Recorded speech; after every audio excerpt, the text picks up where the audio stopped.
500 साल से अधिक समय पहले माधवेंद्रपुरी नामक एक भक्त वृंदावन में अपने श्री श्री गोपाल देवता के लिए कुछ चंदन का लकड़ी लाने जा रहा था। नवद्वीप में कुछ दिनों के बाद वह पुरी उड़ीसा के लिए रवाना हुए।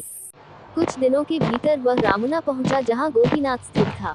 माधवेंद्रपुरी गोपीनाथ भगवान की सुंदरता से अभिभूत थे। मंदिर के पोर्च पर, जहां से लोग आमतौर पर भगवान से मिलते हैं, माधवेंद्रपुरी उधर ही बैठ गए।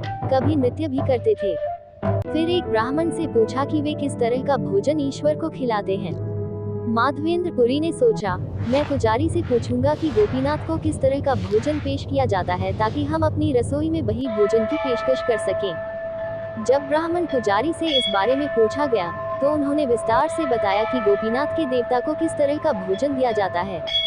ब्राह्मण पुजारी ने कहा, शाम को देवता को 12 मिट्टी के बर्तन में मीठे चावल की पेशकश की जाती है, क्योंकि इसका स्वाद अमृत के रूप में स्वादिष्ट है।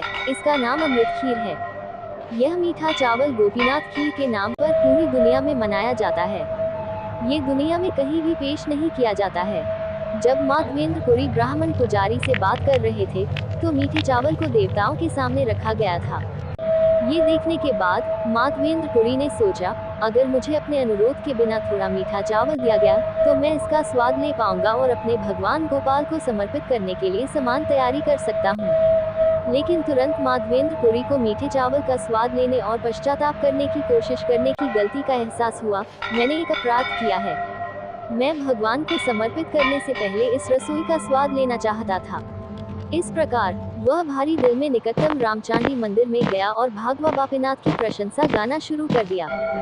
हर दिन मंदिर में देवता के लिए 12 खीरा पॉट की बलि दी जाती है। एक दिन भगवान के प्रति समर्पण के 12 पात्र को भगवान को दिया जाएगा। पुजारी यह जानकर आश्चर्यचकित था कि एक बर्तन कम था। पुजारियों ने खोए हुए बर्तन को ढूंढना शुरू कर दिया, क्योंकि भगवान को दिया हुआ भोग खो जाना को एक अशुभ संकेत माना जाता था। उन्होंने खूब खोजा पर नहीं मिले। गोपीनाथ की पूजा के बाद उपासक ने आराम किया। उस रात मंदिर के मुख्य पुजारी के सपने में भगवान गोपीनाथ उभरे और चोरी हुई खीर पात्र के रहस्य का अनावरण किया।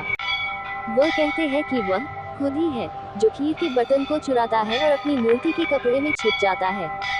उन्होंने आगे पुजारी को निर्देश दिया कि वह तुरंत अपने प्यारे भक्त श्री माधवेंद्रपुरी को वही बर्तन समर्पित करे। उपासक तुरंत उठा और मुख्य कमरे में चला गया, जहां मूर्तियां थीं, और आश्चर्यचकित थे। उन्होंने खीर का एक बर्तन देखा। तुरंत ही इसे श्री माधवेंद्रपुरी को समर्पित कर दिया, जो रामचांडी मंदिर के सामने एक पेड़ के नीचे चुपचाप सो रहे थे। उपासक ने उनसे कहा, श्री गोपीनाथ ने आपके लिए खीर को चुरा लिया है। आपके रूप में भाग्यशाली कोई और नहीं